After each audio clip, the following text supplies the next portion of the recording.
Bonjour, à la suite de ma précédente émission, quelqu'un m'a posé la question à savoir combien de temps cela prend-il pour se débarrasser ou bien pour sortir du bégaiement. Avant de répondre à cette question, j'aimerais revenir sur la précédente émission parce qu'il y avait des éléments que j'ai omis, essentiellement les types de thérapie pour sortir du bégaiement. Évidemment, en plus de la thérapie individuelle et de la thérapie avec un spécialiste, il y a également la thérapie de groupe. La thérapie de groupe, ça consiste en quoi? Ça consiste en une thérapie avec d'autres personnes qui bégayent, avec un spécialiste.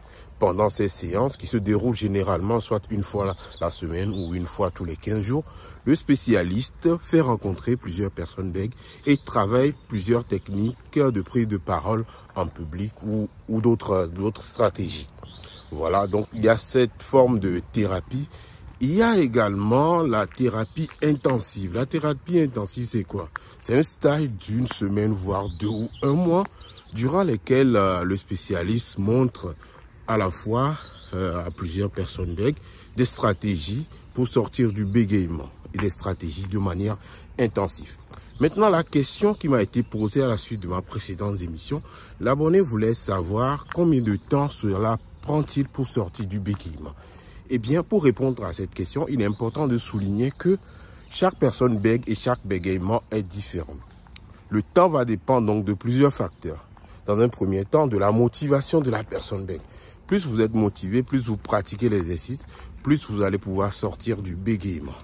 Il y a bien évidemment la fréquence des séances. La fréquence, cela suppose, est-ce que les séances avec votre professionnel, votre spécialiste ont lieu tous les deux fois par semaine, 3 fois par semaine?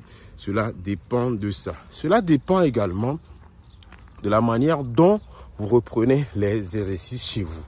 Il est important donc de reprendre l'exercice de manière quotidienne, par exemple, l'exercice de relaxation, l'exercice d'articulation et les autres formes d'exercice chez soi. Cette fréquence va déterminer les résultats que vous allez obtenir. Bien évidemment, quelquefois les résultats ne viennent pas vite. On a l'impression que l'on n'avance pas.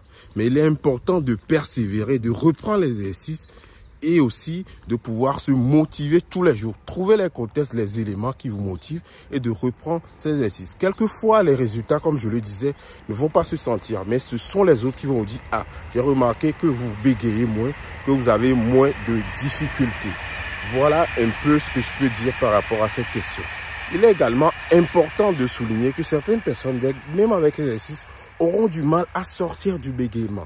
Mais ce qui va être important de souligner, c'est que ces personnes vont pouvoir, dans des contextes, surmonter leur bégaiement. Même si les difficultés arrivent, ils vont trouver des éléments, ils auront moins honte, ils auront moins de difficultés à prendre la parole en public malgré leur bégaiement.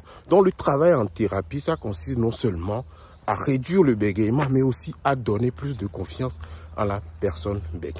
Voilà, ce sera tout pour aujourd'hui. Si vous souhaitez avoir 30 minutes de conseils gratuits, vous pouvez m'écrire sur lesmystèresdulangage@gmail.com. À bientôt.